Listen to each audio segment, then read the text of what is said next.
paisanos, it's the Super Mario Brothers Super Show! With the Mario Brothers, and plumbing's a game. We're not like the others who get all the fame. If you're sick or in trouble, you can call us on the double. We're faster than the others, you'll be hooked on the brothers.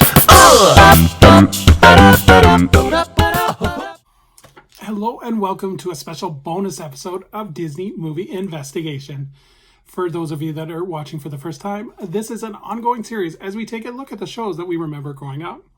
On this episode, we're going into the deep world of Nintendo as we take a look at the Super Mario Bros. Super Show. And stay tuned for our bonus story as we take a look at the recently opened Super Nintendo World at Universal Studios. And if you are enjoying these videos, I do ask that you please hit that subscribe button. That way you'll be notified with each new episode. But for now, sit back and enjoy this episode of Disney Movie Investigation. So like I said, today we're covering the Super Mario Bros. Super Show. This was created by Andy Hayward, and it is based on the Super Mario video game series, as well as the Legend of Zelda video games. It aired in syndication on various networks, and the production companies were Saban Entertainment, DiC Enterprises, and Nintendo of America. And at a total number of episodes was 65. But let's take a look at the production history. So Andy Hayward would spend a year trying to convince Nintendo to license their characters for an animated TV show. The original concept was called the Super Mario Bros. Power Hour and would be 1 hour long animation block based on a number of Nintendo properties. Concept art that would be created for this Nintendo Super Mario Power Hour would be Mario Brothers, of course, The Legend of Zelda, Metroid, Castlevania, Double Dragon, and California Games. Of those listed, only Zelda and Mario Brothers would ultimately be produced, and the show premiered in September of 1989.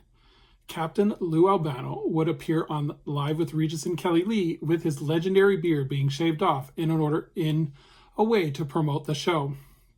When the series first aired, it was distributed by Viacom Enterprises and was promoted heavily on MTV. The original plan was to lead into an animated movie of the Super Mario Bros. To be released in 1990. So let's take a look at our cast. So in the role of Mario, we have Captain Lou Albano. Danny Wells does both Luigi live action and animated. Janine Ellis provides the voice of Princess Toadstool. John Stalker is the voice of Toad. Harvey Atkin is the voice of Bowser. Jonathan Potts is the voice of Link. Cindy Preston is the voice of Zelda. Lee Carson as the voice of Ganon, and Paula Gills as the sprite voice. For the live action segment, guest stars included Patrick Dempsey, Elvira, Nicole Eckart, Ernie Hudson, Magic Johnson, Cyndi Lauper, Sergeant Slaughter, Rowdy Roddy Piper, and Maurice LaMarche. So in terms of the show, each episode contained 2 live action segments, one at the beginning and one at the end. These segments would usually involve a celebrity coming to Mario Brothers Plumbing looking for help. The in-between part of the episode would be an animated series, with Monday through Thursday being the Super Mario Brothers cartoon, and Friday would feature a Legend of Zelda cartoon. The Mario cartoons would feature Mario, Luigi, Toad, and Princess Toadstool as they battle Bowser in a variety of locations and situations. The Legend of Zelda portion would feature Link and Zelda battling Ganon over the Triforce mystical powers. The show's opening theme would be the Mario Brothers rap, and the closing would be the Mario, where Mario teaches you how to do a Mario dance. So in terms of the legacy of this show, the first set of reruns saw that the show would change formats, and the show was renamed Club Mario. The live-action segments with Albano and Wells were replaced with new live-action segments. New characters, Tommy Treehugger and co-MC, would hijack the satellite segments of the Super Mario Bros. Super Show, and the characters would be visited by other characters, including Tammy Treehugger, Dr. Know-It-All, and Princess Centauri. These segments proved to be ultimately unpopular with fans, and further reruns returned to the original format. In 1994, for the second set of reruns, a programming package entitled Super Mario All-Stars was released, featuring segments of the show along with segments of a spin-off show called Super Mario World. The animated portions of the episodes have been released on VHS and DVD packages. The live action segments are cut from the DVD sales. Not sure why. I might be a rights issue. Not sure. If you do want to see the shows in their entirety, they are all available on YouTube, however. So memories of the show. So I was a big Nintendo fan growing up, so this was like gold for me, and this show was really popular. I love the mixture of the live action segments and mixed up with the animated cartoon segments. Thought it was a kind of a nice twist.